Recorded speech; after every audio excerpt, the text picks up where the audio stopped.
그래서 이런 이야기를 막 여러 사람들을 만나서 하고 막 근데 아무도 말을 안 되겠다. 유명해지다. 네, 안녕하세요 여러분, 김지윤입니다. 오늘 제가 굉장히 특별한 손님을 한번 모셨습니다. 저속노화의 아이콘이시죠. 점점 우리가 늙어가는 초고령 사회로 진입을 하고 있다고 하는데, 이에 대해서 우리가 좀 더 고민을 해야 된다라고 주장을 하고 계시는 분입니다. 정희원 교수님과 함께 이 시간 이야기 나눠보겠습니다. 안녕하세요, 교수님. 네, 안녕하세요. 초대해 주셔서 반갑습니다. 지금은 사실 교수 타이틀은 뗐고요. 현재는 서울건강총괄관으로 지난 8월 1일부터 일하고 있고요. 건강에 대해서 조금 더 빠르게 정책화할 수 있도록 노력을 하는 일들을 하고 있습니다. 아니, 제가 이제 소개를 해드렸지만은 저속노화의 아이콘이다라고 이제 말씀을 드렸잖아요. 그만큼 그 열풍을 일으킨 주인공이시란 말이에요. 아이고. 왜 하필 지금 그때 그 순간에 이것에 대해서 관심을 갖게 됐는가 먼저 좀 여쭤봤으면 좋겠어요. 이게 얘기가 좀 네네. 다리 길어도 괜찮습니까? 알아서 이제 저희 제작진이 편집을 할 거기 때문에. 그렇군요. 제가 노인의학을 하기로 마음을 먹은 것은 굉장히 오래전입니다. 저는 취미로 홀은을 지금도 하고 있는데요. 그 홀은은 매일 연습을 안 하면 입 주변 근육이 굉장히 빨리 빠집니다. 그걸 어떻게 하면 좀 약 같은 걸 먹어서 유지를 해볼 수 있을까? 네. 그 미국 내셔널 라이브러리 오브 메디슨, 미국 의학 도서관이죠. 거기에 들어가서 검색을 합니다. 이 근육이 빠지는 게 뭐냐. 근데 그 당시 우리나라 교과서도 안 나오는 병인데 sarcopenia, 근감소증이라는 병이 있는 거예요. 근감소증? 네. 그래서 근감소증 치료제를 개발하면 홀은을 연습 안 해도 입술 주위 근육이 안 빠지겠죠. 그래서 이제 근감소증은 그러면 누가 보나 봤더니 노인의학을 하는 사람이 보는 겁니다. 제리아틱스. 그러다가 이제 본과 3학년 정말 굉장히 우연히 첫 번째로 제가 병동 실습을 나간 게 내과 병동 중에 노인 병동이었어요. 그때 이제 노인의학에 워낙에 관심이 좀 있으니까 노인의학 선생님들이 환자 어떻게 보는지를 졸졸 따라다니면서 봤죠. 근데 막 진짜로 환자 약 정리를 해서 환자가 막 선망이 좋아져요. 그리고 또 어떤 분은 항우울제를 조절을 하니까 전해질이 소금 수치가 떨어져서 입원을 하셨는데 이게 회복이 돼서 집을 가시네요. 본과 2학년 때 해리슨이라는 책에 나오는 내과는 진단하면 약 주는 건데 아니 이분들은 약을 빼시네? 그거는 배워본 적이 없어요. 네. 나중에 보니까 이게 노인병 증후군인 거예요. 그러니까 병이 많으니까 약을 많이 써요. 약과 약이 충돌하기도 하고 또는 뭐 예를 들어서 뇌에서 호르몬 조절이 안 되는 분들한테 소금 수치가 잘 떨어지는 약을 쓰면 소금 수치가 거의 굉장히 돌아가실 만큼 떨어지기도 해요. 이런 것들을 탐정처럼 찾아내서 또 치료를 하는 거죠. 그러니까 여러 가지가 더해져서 생기는 게 노인병 증후군이에요. 그러니까 젊은 사람하고 들어가는 방식이 반대예요. 이게 너무 이제 재미가 있어서 노인병을 하겠다고 선언을 하고 교수님들한테 배우면서 논문도 쓰고 그러다가 이제 카이스트를 갑니다. 결국에 근감소증 신약 같은 거 좀 개발해보자. 그래서 의과학대학원에 가서 공부를 하는데, 근데 저는 딴짓하는 걸 좋아합니다. 그때부터 제가 열심히 봤던 게 뭐냐면 우리나라 이러다가 망하겠다. 2017년 당시에 우리나라가 노인의학이 없고 이 돌봄 예방 그리고 또 병원에서 퇴원한 후에 기능 유지하게 만들어 드리는 것, 그 다음에 돌아가시기 전에 잘 돌아가실 수 있게 뭐 호스피스 케어하고 이런 것들 환자 중심으로 하는 게 없기 때문에 나중에 우리는 개별적인 질환만 보다 보면 나라 망할 수 있다. 그런 분석을 막 맨날 하고 살았거든요. 당시 이제 레터를 쓸 당시에 분석을 했을 때 2025년이 되면 대전시 인구 정도가 대략 장기요양보험 등급을 받게 돼요. 근데 실제로 거의 그렇게 됐거든요. 이게 점점 증가되면은 2040년대가 되면 300에서 400만 명이 되겠다는 게 제 예상이었어요. 실제로 그렇게 되고 있는데, 이제 그러면은 우리나라에서 해야 되는 게 그냥 일본을 보면 돼요. 일본이 우리나라보다 먼저 갔으니까. 일본이 그럼 뭐를 했느냐? 돌봄 예방 사업을 합니다. 노쇠가 악화되지 않게 지역사회에서 여러 가지 의료와 그리고 뭐 운동, 영양 이런 것들을 제공을 하고 또 노쇠가 진행해서 돌봄 연구가 생겨도 댁에서 잘 지낼 수 있게 해드리면서 일도 하게 만들어 드려요. 그러면 액티브 에이징이 되면서 신체 인지 사회 활동하니까 치매 진행 늦어지고 노쇠 진행이 늦어져요. 일본에서 실패한 것도 많고 잘한 것도 많은데 그걸 빨리 가져와서 해야 되는 거죠. 그래서 이런 이야기를 막 여러 사람들을 만나서 하고 근데 아무도 말을 안 들어줘. 안 되겠다. 다른 방법을 찾자. 그래서 한 게 일단 유명해지자. 결국에는 우리가 잘 먹고 잘 살아서 요새 서울시에서 얘기하는 9988, 99세까지 팔팔하게 살 수 있는 의료 그리고 돌봄 시스템을 만들어야 되는데 이 얘기를 하려면 내가 엄청 큰 스피커를 가져야 되겠구나. 그렇게 하기 위해서 사실은 저속노화 아저씨가 된 면이 있고요. 그러니까 이제 조금 요약을 해보자면은 교수님께서 이미 대학 시절에 노인 이야기에 대해서 관심을 가지게 되셨고, 그리고서는 바라봤더니 한국 사회가 이대로 가면 정말 망하겠다. 네. 뭐 연금 때문에 망하고 이전에 이 노인들을 보살필 수 있는 어떤 의료 체계라든지 돌봄 체계가 없게 된다면은 지금 현재의 어떤 인구 구조로 봤을 때는 네. 굉장히 뭐 한 40년, 50년 후에는 이제 어려운 시기가 다가올 것이다. 네. 라고 보셨고, 그러면 뭔가 정책적인 것이 필요한데 네. 이걸 아무리 얘기해도 들어주는 사람이 없어서 그렇죠. 일단 유명해지자. 네, 그래서 이제 저속노화의 아이콘이 되셨고, 이제는 정말로 얘기하고 싶었었던 이 노인의학에 대한 이야기, 또 정책에 대한 이야기, 이런 것들을 말씀을 하시려고 여기로 오신 거잖아요. 그렇습니다. 네. 그래서 이 이야기를 받아주는 유튜브가 없어요. 왜 안 받아줘요? 보통은 이제 유튜브 출연하면 저속노화 뭐예요? 가속노화 뭐예요? 이거 뭐 렌틸콩 이런 예. 얘기 안 하고 싶다. 렌틸콩 10년 젊어지는 음식 3개 찍어주세요. 맨날 이런단 말이에요. 그래서 저희가 이제 이 촬영을 하기 전에 한번 뵀잖아요, 줌으로. 그때도 말씀을 드렸지만, 그 인구 구조라든지 비만 이슈, 죽음에 대해서 관심이 되게 많아요. 예전에 제가 아툴 가완디의 어떻게 죽을 것인가는 이제 정말 베스트셀러잖아요. 네, 전 정말 세계적으로. 좋아하는 책입니다. 근데 그 책을 읽고서는 약간 개안이 되었다? 그 시기가 점점 더 늘어나고 있는 거죠. 예전에는 뭐 5년이었던 것이 의학이 발달하면서 더 연명을 하게 만들어 10년, 네. 20년. 내 몸이 쇠약해지고 정신이 희미해지고 내가 죽어가는 과정을 보다가 죽어요. 그럼 어떻게 잘 죽어야 되는데 그 생각 그 네. 책을 보면서 하게 됐었거든요. 그렇게 내가 죽어가는 걸 지켜보면서 죽어야 되는 사람들이 더 많아지는 거 아니에요. 네. 옛날에는 진짜 깨꼬닥하고 죽는 경우가 원시시대는 거의 대부분이었고, 패스트, 뭐 그러면 뭐 며칠 만에 죽어갖고, 그러다가 이제 결국엔 non-communicable disease 시대가 된 거고, 비전염성 질병, 그러니까 만성질환이죠. 그리고 이제는 만성질환도 옛날에는 일제시대 소설 보면 뇌일열로 죽었다. 네. 그게 혈압 관리가 안 되니까 피 터져서 죽는 거거든요. 네네. 출혈성 스트로크. 요새는 혈압 관리가 되니까 확 죽을 수 있는 방식들이 다 하나씩 차단이 되고, 결국에는 노쇠가 제일 흔한 사망 원인이 된 거죠. 제 멘토인 잭 구랄닉이라는 분이 있습니다. 그분이 예전에 룬이라는 분하고 미국 노인의학 저널에 낸 게 있는데, 사망의 4가지 경로입니다. 그 당시 20년 전 미국에는 이게 25%씩 되었고, 급사, 그다음에 암으로 인한 말기 사망, 그리고 장기 부전으로 인해서 병원 입퇴원 반복하다가 한 3에서 5년 고통을 받다 돌아가시는 거죠. 마지막이 이제 치매 노쇠였는데, 지금은 이 선진국에서는 이 치매 노쇠가 제일 많고, 우리나라도 이제 점점 늘어나요. 굉장히 많고, 선진국보다 우리나라는 또 심지어 이 면역 의료까지 열심히 하기 때문에, 예를 들어서 영양 결핍을 치매, 파킨슨 말기, 그러면은 관급을 하지 말라 그래요, 서양에서는. 그거는 이제 연명 치료다. 네네. 근데 우리나라에서는 관급을 다 하죠, 거의. 안 하면은 또 이 불효자. 그런 문화가 있는 거죠. 그래서 어떻게 이제, 저도 전공의 때 한번 민원을 들은 적이 있어요. 저는 그때 교과서적인 것만 보고, 그래서 진짜 의식이 없는 말기 분인데, 어떻게 앞으로 일들이 벌어지나 돌아가시나를 설명을 좀 했더니, 이제 그 담당 교수님한테 민원을 넣은 거예요. 아니, 어떻게 뭐 굶어 죽는 그런 이야기를 할 수 있냐.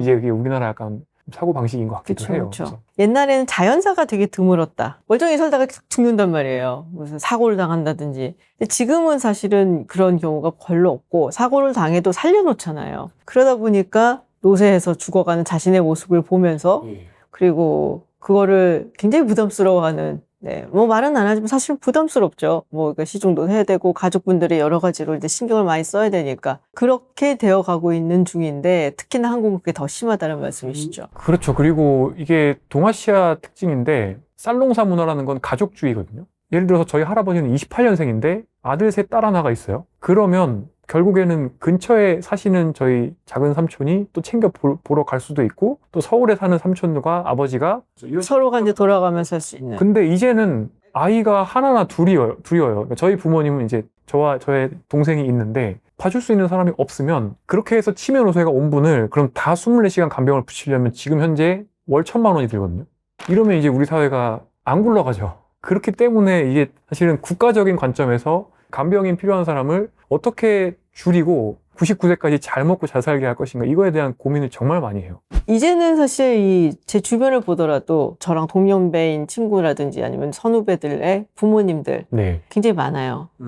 치매 때문에 뭐 힘들어하시는 분들이 이제는 이게 정말로 주된 죽음의 원인이 되지 않을까. 그러니까 치매가 사람을 죽이는 건 아니지만 치매로 인해서 사고가 생기고 뭐 이러면서 사실은 많이들 사망하잖아요. 그거에 대한 어떤 사회적인 정책이라든지 뭐 구제책이라든지 이런 것도 필요한 시기가 아닌가라는 생각이 들긴 하더라고요. 네, 맞습니다. 뭐 통합돌봄에 대해서 뭐 법도 나오고 여러 가지 준비를 지자체에서 하고 있긴 한데 정말 모든 이 요개호자분들께 모든 서비스를 다 해드리려면 제가 봤을 때는 나라가 허리가 휘거든요. 일단은 그러니까 장기요양으로 안 진입하는 게 맞고 진입을 한 후에도 다른 선진국처럼 최대한 신체인지 사회활동을 좀 해드리는 방향으로 느리게 오게끔 만드는 거죠, 이제 사실은. 피터 진행도 느리게. 아띠아라는 분이 쓴 질병해방이라는 책이 있는데 거기서도 그래서 가속사망이라는 표현을 쓰는데 이게 노인의학에서는 컴프레션 오브 모빌리티라고 그래갖고 보통 지금 서울 같은 경우는 평균 수명과 건강수명, 기대수명과 건강수명 갭이 12년이거든요.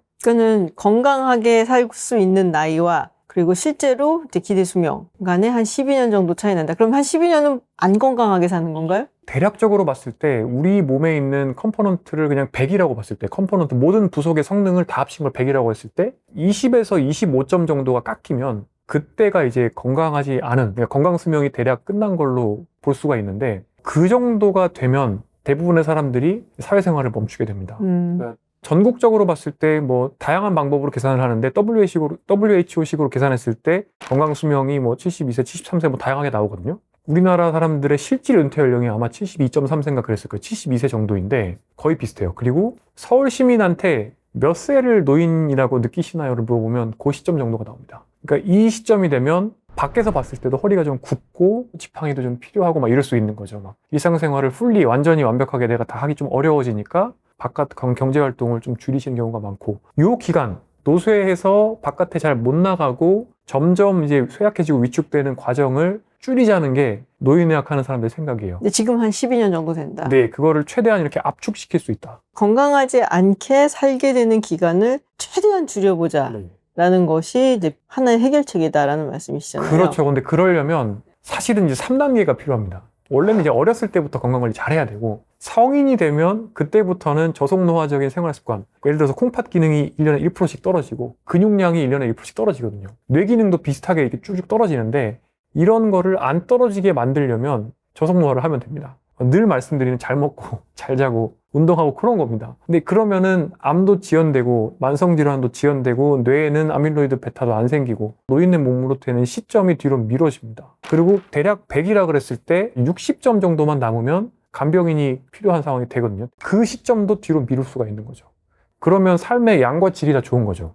나의 퍼포먼스가 계속 높은 상태로 유지가 되니까 정말 막걸리를 먹을 수 있는 기간이 굉장히 길게 유지가 되는 거죠. 그러니까 스트레스 없는 삶. 맞습니다. 그렇지만 최대한 클린한 음식을 먹고 운동도 하고 그래서 수명이 점점 늘어나는데 쇠락한 기간을 보내는 것을 최대한 짧게 하기 위해서는 좋은 음식도 먹고 그래서 저속노화를 해야 된다. 이게 이제 포인트인데. 그리고 한 가지만 더 말씀드려요. 네. 언제 내가 노인의 몸이 될지는 모르지만 어떤 사람은 80살이 될 수 있고 어떤 사람은 60살이 될 수 있을 수도 있어요. 근데 일단은 내가 노인이 되면 그때부터는 저속노화를 별로 추천하지 않는 거예요. 그럼 오히려 몸에 안 좋은가요? 그때부터는 이미 근육이 빠지고 있는데 네. 그때부터는 고기 많이 먹고 근력 운동 많이 하고 우리나라 사람들은 또 반대로 하죠. 젊었을 때 고기 많이 먹고 병 걸리고 나면은 채소만 드시는데 이게 거꾸로 하셔야 돼요. 그래서 근력 운동 열심히 하고 밖으로 자꾸 나가면서 사회활동하고 인지 신체 사회활동을 해야 또 이 드윈들링 쭉 내려가는 각도를 늦출 수가 있는 거죠. 그러면 치매가 예방이 되고 노쇠가 예방이 돼요. 사는 게 힘들다. 네. 그러니까는 이제 요새 굉장히 그거가 약간 화제예요. 뭐 식단도 그렇고 뭐 저속노화도 그렇고 뭐 비만 이야기도 그렇고 모든 게 이제 막 이제 건강 이야기랑 다 겹쳐져 갖고 얘기가 나오는데 어떻게 보면은 우리 사회가 좀 살만해졌기 때문에 이런 얘기를 하는 것일 수도 있고요. 그리고 또 다른 하나는 우리 인구 구조가 완전히 지금 거의 박살이 나고 있잖아요. 이게 여기가 이제 완전히 깎여 갖고 없어지고 있으니까 이 중간쯤에 가장 뚱뚱한 곳에 있는 저 같은 사람들 이런 사람들이 어떻게 해야 되는가. 네. 지금부터 한 10년 후에는 제 나이 세대들도 제대로 못 걷는 사람들이 분명히 나온단 말이에요. 그렇습니다. 예. 근데 제대로 못 걷는 사람들은 젊은 사람도 제대로 못 걷는 사람은 많긴 합니다. 말씀 끊어서 정말 죄송하지만 아니요. 젊은 여성들 같은 경우에 이제 근감소성 비만이라고 하는데 마른 비만이 참 많습니다. 아. 그리고 이게 참 약간 꼰대 같은 얘기인데 체력장도 없고 뭔지 모르죠? 체력장. 다 알아요? 요새는 체육 수업도 많이 하면 민원 들어온다 그래서 뭐 근골격 건강도 젊은 사람들도 굉장히 안 좋은 것 같아요. 그래서 참 걱정스러운 면이 많이 있고, 그러니까 진짜 두 세대가 다 병 들어가고 있지 않나. 좀 착잡해요. 근데 왠지 우리 생각에는 젊은 세대들이 운동도 더 열심히 하고 뭐 헬스장 이런 데 가면은 다들 막 보이고 막 이러니까 우리보다 훨씬 더 건강할 거다라고 생각을 많이 하잖아요. 그리고 음식도 훨씬 우리보다 영양가 있는 걸 먹을 거다라고 생각을 하는데 그거와는 달리 건강하지 않다라는 말씀을 하시니까. 그렇습니다. 이게 참 안타까운데 굉장히 오랫동안 예를 들어서 우리나라 사람들 중강도 이상의 운동을 규칙적으로 한다. 예라고 답한 사람이 20%입니다. 중강도 이상이면 어떤 땀 좀 건가요? 나고 숨 좀 차고 예. 뭐 오르막을 좀 한 6km 정도로 걷는다거나 매우 느리게 조깅하는 정도, 매우 느리게. 이 운동을 실천하는 사람이 20%. 사실은 뭐 대사질환 지표들이 보면 뭐 당뇨, 젊은 당뇨, 뭐 젊은 고지혈증 뭐 엄청나게 오르고 있거든요. 그러니까 여성들은 다이어트 때문에 안 먹고 근력 운동은 안 하니까 마른 비만되고. 젊은 세대가 건강하지 않다는 것도 저도 사실 좀 보이긴 하더라고요.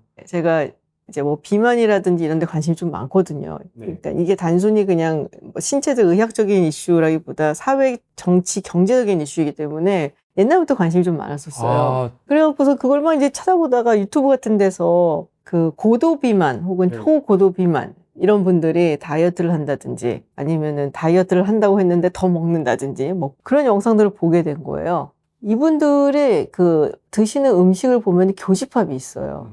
굉장히 자극적이고 그런 엽기스러운 떡볶이라든지 그 마라탕이라든지 뭐 이런 것들 한 명도 빠짐없이 그런 것들을 너무 좋아하시는 거예요.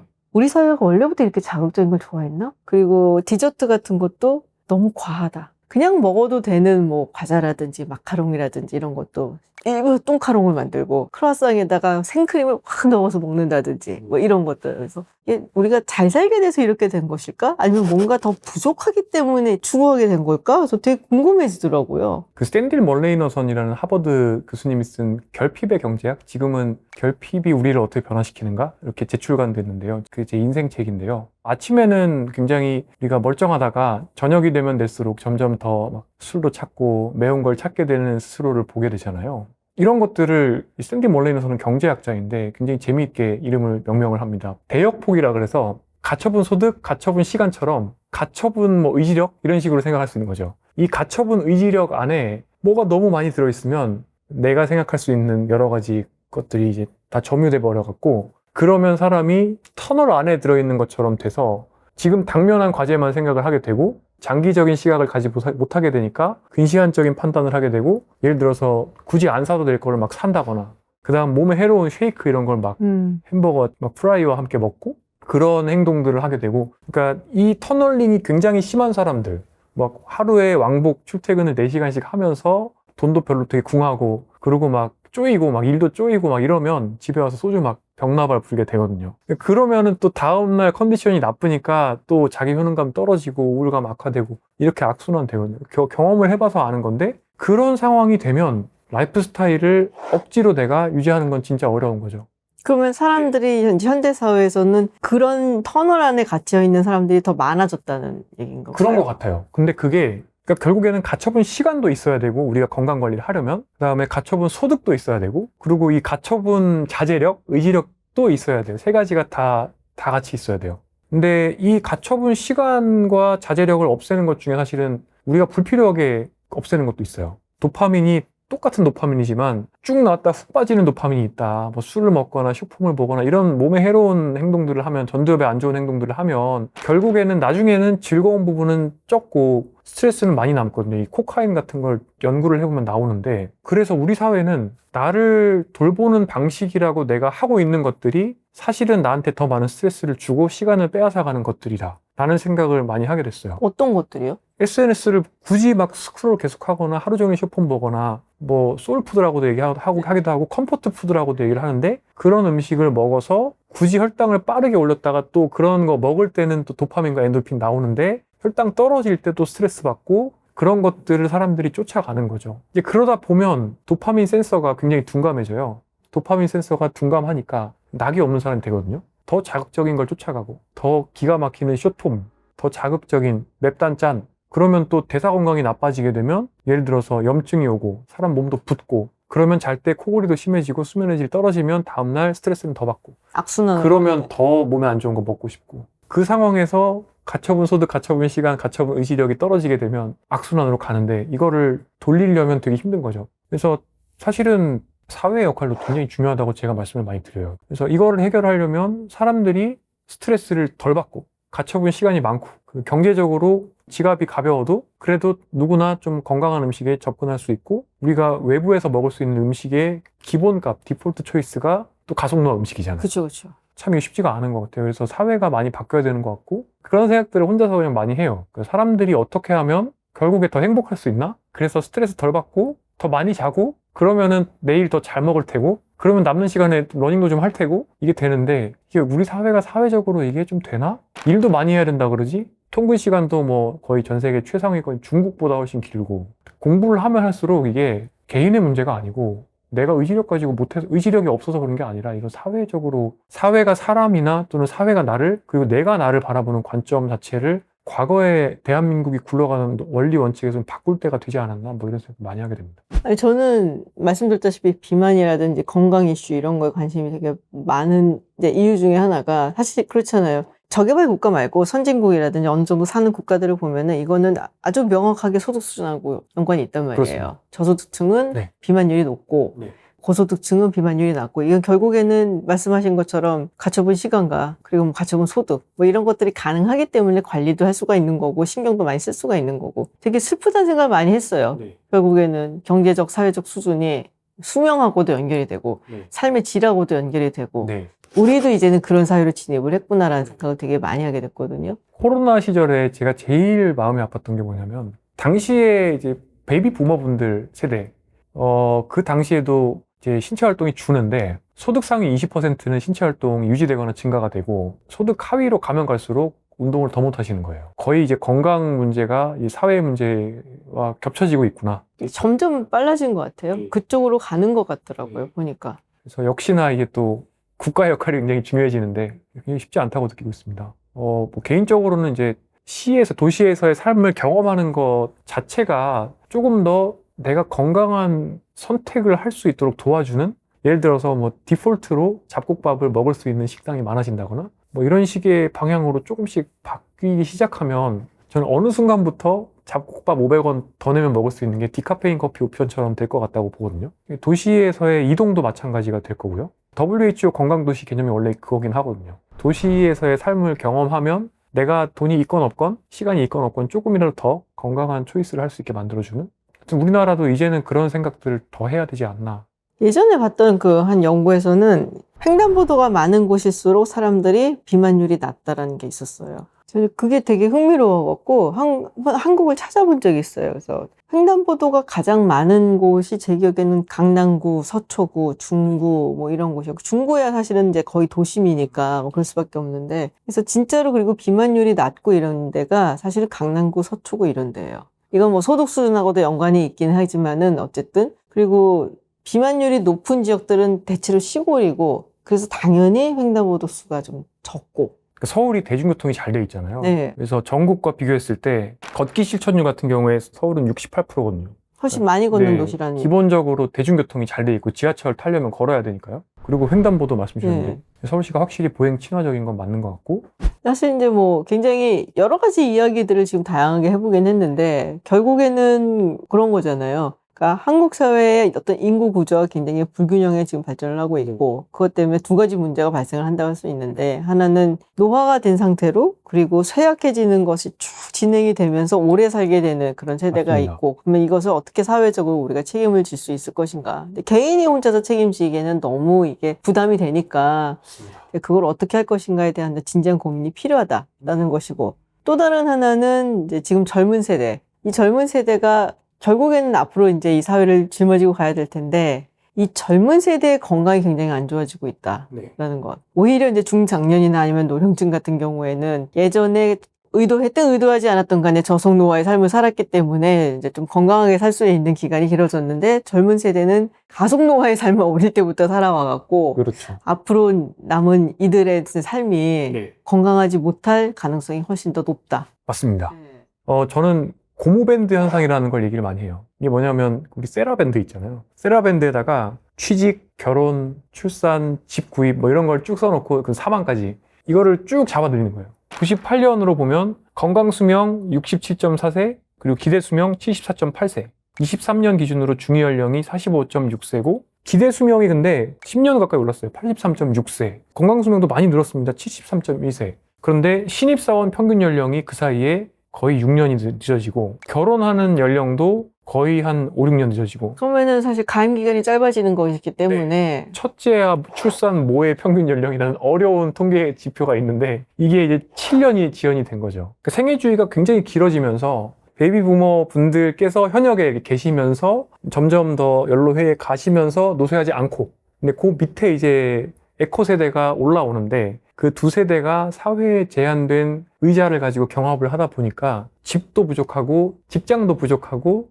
다 부족한데 그러다 보니까 이제 고무밴드 현상이 생기면서 우리는 더 인생을 오래 즐길 수 있게 됐지만 40이 새로운 30이다. 그 말인즉슨 우리가 40살은 되어야 앳된 티를 벗을 수 있고 그리고 어느 정도는 좀 안정이 되는 그러다 보니까 아이를 낳기는 더 어려워지고 또 그러다 보니까 저는 이제 낭인 세대 또는 낭인의 시기를 오래 겪어야 하는 세대라고도 얘기를 하는데 그 세대 동안 그 불확실성과 경제적 궁핍과 스트레스를 시달리면서 1인 가구로서 살아가야 되다 보니까 또 건강을 해칠 수도 있고 이게 다 맞물려 있다고 봅니다.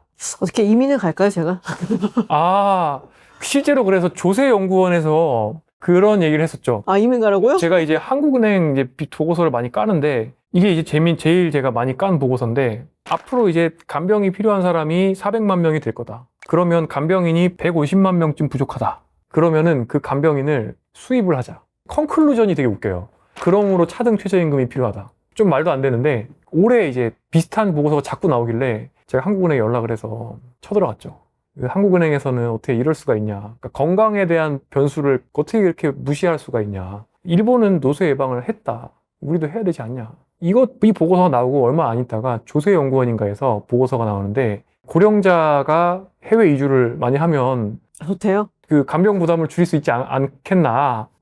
비슷한 약간 간병뿐만 아니라 여러 가지 모순이 해결되지 않겠나. 아니 우리 세금 많이 내요. 그러지 마세요. 제가 그걸 가지고 조선일보에 칼럼을 쓴 적이 있어요. 아니 이게 점입 가경이다. 아니 누구는 간병인을 수입하자고 그러고 누구는 노인을 수출하자고 하는데 아니 대체 왜 제가 그래서 이 한국은행에서 이렇게 얘기를 했어요. 왜 이미 알려져 있는 모범 답안 WHO 노인을 위한 통합관리 안내서 이런 게 있는데 그리고 옆 나라 일본을 참고하면 되는데 왜 안 하냐. 옆 나라 일본은 어떻게 하는데요? 말씀드린 것처럼 일본은 뭐 대사질환 젊은 사람을 관리를 하지만 네. 2005년부터 이 개호 예방 간병인 필요하게 되는 걸 예방하기 위해서 아까 말씀드렸던 제3의 생애 주기 노인이 된 분들이 계속 본인이 하고 있는 현역 생활을 할 수 있게 도움을 주고 잡쉐어링을 합니다.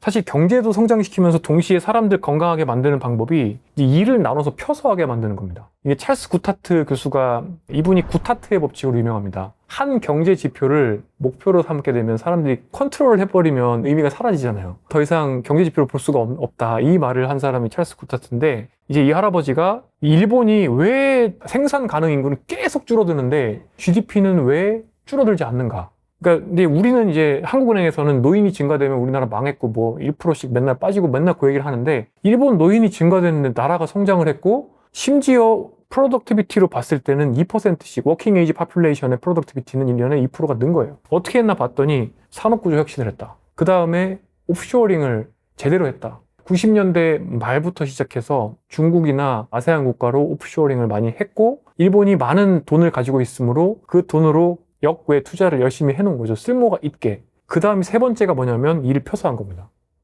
1년에 내가 일하는 시간을 줄입니다. 대신에 정년을 연장하는 거예요. 그리고 70대, 80대가 돼도 일주일에 8시간이라도 일할 수 있게 해주는 겁니다.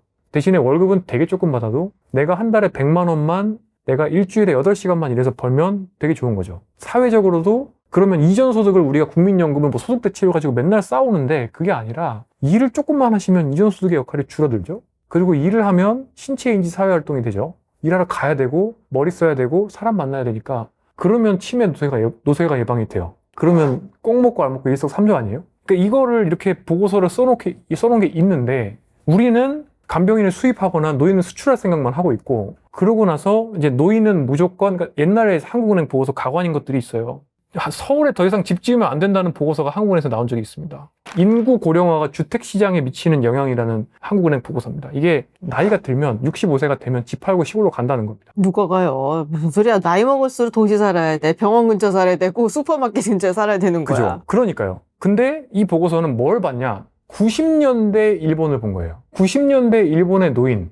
아, 그분들이 그랬어요? 그때는 그랬는데, 그때 이제 근데 도쿄 집값이 빠지는 거는 사실 여러 가지가 있죠. 자산 버블도 꺼지고. 그건 뭐, 예. 근데 사실은 그때 65세 이상 인구가 증가된 것과 그 다음에 집값 빠지는 거를 그거 두 개만 가지고 변수를 둘러서 알값을 구하면 작대기가 그어지잖아요. 그래서 이제 노인이 증가되면 집값은 빠진다. 그리고 매도 세력이 된다. 그래가지고 이때 이제 보고서에서 주택 시장은 침체가 될 것이다. 2017년에. 근데 제가 그래서 이제 뭐라 그랬냐면 생애 주기가 길어지기 때문에 제가 그때 당시 2017년이 딱 34살이었기 때문에 집을 사야 되는 나이였거든요. 아니다. 우리 아버지 지금 짱짱하다. 나보다 건강하다. 왜 집을 파냐. 그리고 친구들이랑 뭐 만나서 맨날 술 먹고 하는데 시골로 가겠습니까? 안 가죠. 그러니까 베이비 부모가 집을 안 팔죠. 그리고 에코 세대는 집이 필요하니까 자립하기 게임 된 겁니다. 그러니까 이런 것들을 우리가 생각할 때 65라는 숫자에다가 딱 놓고 노인이 증가되면 뭐 무조건 망한다. 그렇게 할 게 아니라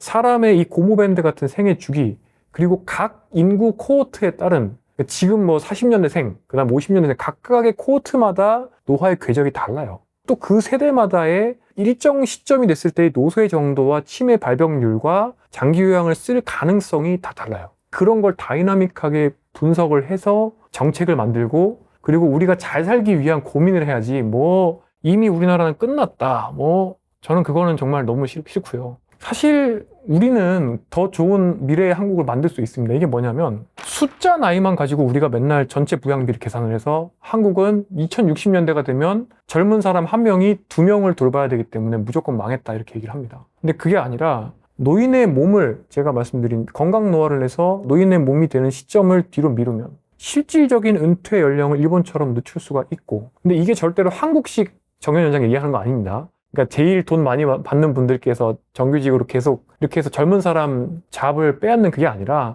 일하는 시간은 각자가 다 좀 줄이면서 가져가는 돈도 줄이고 그렇게 하면서 실질 은퇴 연령을 늦추면서 굵고 길게 살면 실질 부양비가 굉장히 많이 줄어들어요. 거의 반토막이 납니다. 그래서 이거를 사람들이 이해를 하고 미래를 예상을 하고 정책을 만들어야 되는데, 그런데 우리가 너무 숫자 나이만 본다. 이 숫자 나이만 보면서 뭐 정해진 미래 이렇게 얘기 안 했으면 좋겠어요. 제발. 사실 인구 구조 이야기로 결국에는 이제 집중이 되는 것 같아요. 지금 노령 인구 굉장히 많아지고 그로 인한 어떤 문제점이라든지 이런 것들 우리가 어떻게 사회적으로 해결할 수 있을 것인가. 그리고 이 젊은 세대들이 생각보다 그렇게 건강하지 못한데 이들을 어떻게 하면 더 건강하게 삶을 유지할 수 있게 할 것인가. 이런 문제들. 그리고 좀 전체적으로 봤을 때 우리가 지금 고령 사회를 넘어서 초고령으로 가고 있는데 너무 암담한 한국 이렇게 얘기를 하지만 그렇지는 않다.